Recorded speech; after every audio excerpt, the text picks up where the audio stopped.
Келесі бізде жасалатын нәрсе потолоктан кейін ол бізде план пола. План пола жасау үшін біз қараймыз. Рендерді ашып аламыз.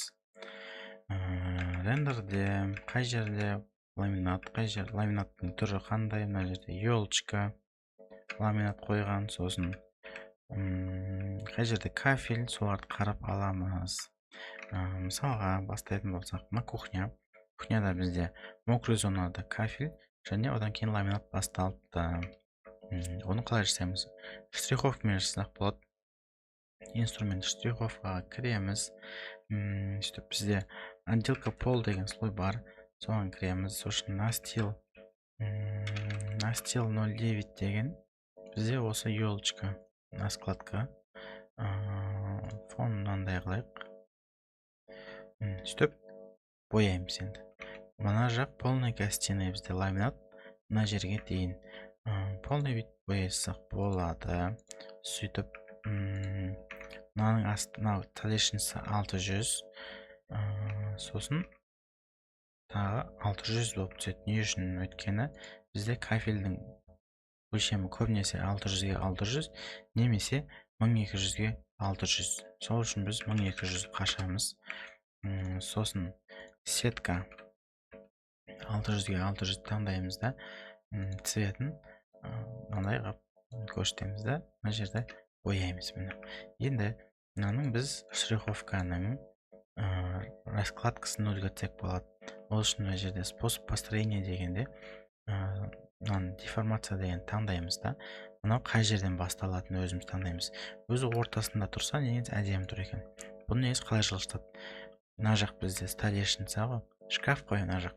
Сол үшін көрінетін жерден целый кафельмен басталса әдемі болады. Сол үшін мына стенадан көрінетін жақтан целый кафельден бастасақ, мына бізде әдемі болып шыға келді.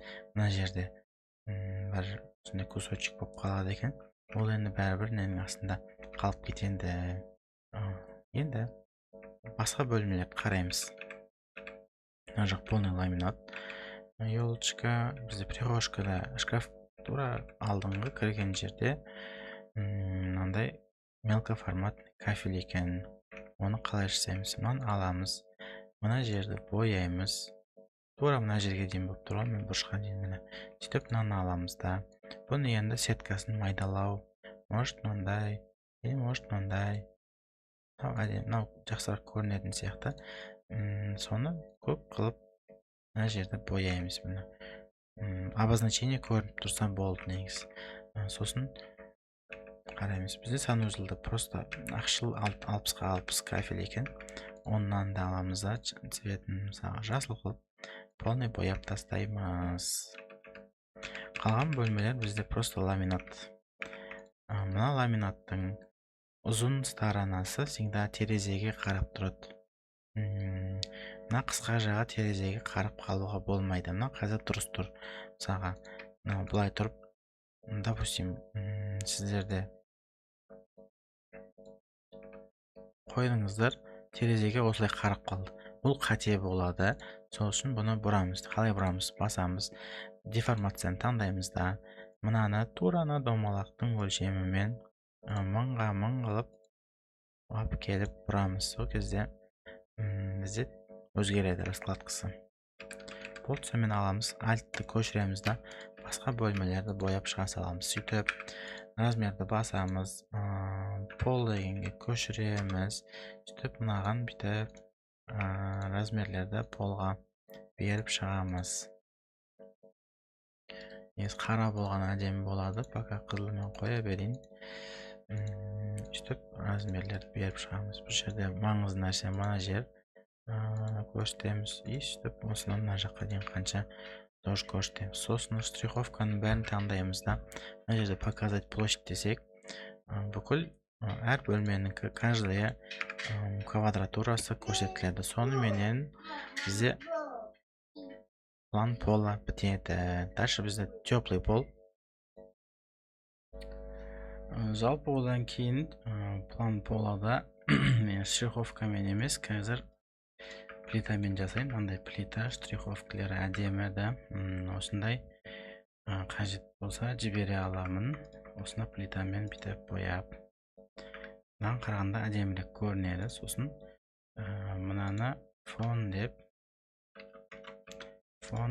сосын фонның цветін алып тастаймыз да, келіп осының үстінен бояп, сөйтіп барлық фондарды таңдап бетіне шығарсақ, бізде мынандай квадрат көрінеді және түсі де әдемі болып тұрады. Бұл енді для себя. Мынаның бір плюсы еще бұл 3D-да да жақсы көрінеді. Бұл план пола бойынша. Енді бізде план поланың жалғасы теплый пол. Теплый пол тек кафель жерлерде болады. Шкафтардың астында болмайды, ваннаның астында болмайды, стиралканың астында болмайды, душевойда болады, бірақ жер үй болса водяной болуы мүмкін. Ол кезде коллекторлар орналасады, барған кезде уже дайын тұрады. Замер кезінде, сол кезде түртіп алу керек. Ал егер жилой дом болатын болса, 95% электрический теплый пол қойылады. Енді не істейміз? Біз слой ашамыз. Слой создать дейміз. План теплого пола дейміз. Менде ол бар. Үстемізді мына штриховкалар таңдап, копировать етіп үсті-үстіне қоямыз. Сөйтіп теплый полға көшіреміз. Оны сөйтіп полды жауып тастаймыз. Слойды жауып тастаймыз. Сөйтіп теплый полды ашамыз. Теплый полды ашамыз. Штриховканың бәрін таңдаймыз. Блоки случайно тоқтатып жіберіппін ғой. Блоки ма таңдаймыз. Блоки бетонные. Вот блоки бетонные. Фона ақ, цветі қызыл, боялуы. Мына енді бұл жерде бізде мына жерде шкаф бар, дизайндар қарайсыздар. Қай жерлерде шкаф бар? Менің есімде. Сол үшін мен дизайнды қарап жатқан жоқпын. Сіздер дизайнды қарайсыздар. Мына жерде полный шкаф бар сосын. Сосын мына жерде бізде душевой, мына жерде шкаф. Кей жағдайда мен мойканың астында қалдырам осылайша. Мына жер мойка болса, мына жерден былай тартамын да. Бұл жол қалдырмай қойын, чтобы мойканың асты құрғақ болып тұру үшін. Сонымен болды. Екіншісі бізде не бар? Мебель таңдаймыз, теплый пол дейміз. Сөйтемізді, кіремізді, рамка L-ға кіреміз.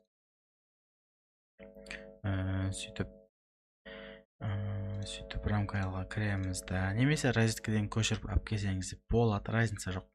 Сөйтіп выключатель емес, бізде спец болады, цветі қызыл болады.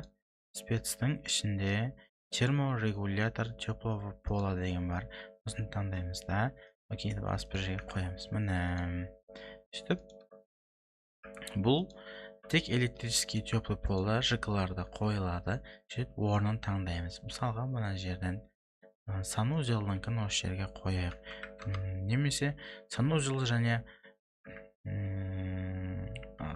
фонды артқа жібересіздер. Санузел және прихожканкін бірге қоясақ болады. Рамкасы екеу, екіншісі де спец, екеу бірдей спец, оның ішінде терморегулятор теплого пола деп осылай қойсақ болады. Сосын мынаны алып келеміз да мына жаққа қоямыз. Бұл бізде кухняныкі болады. Сөйтіп жерден біреу ақ рамкасы біреу ақ болды. Енді жалғастырып шығамыз. Разводкада тұр бізде. Соны теплый полға көшіреміз сплайнда. Сөйтіп мысалы мынаның бұрышынан ұстайсыз да. Мынаныкі, мынаныкі деп көрсетесіз да, размерді таңдайсыз да. Теплый полға көшіресіз да.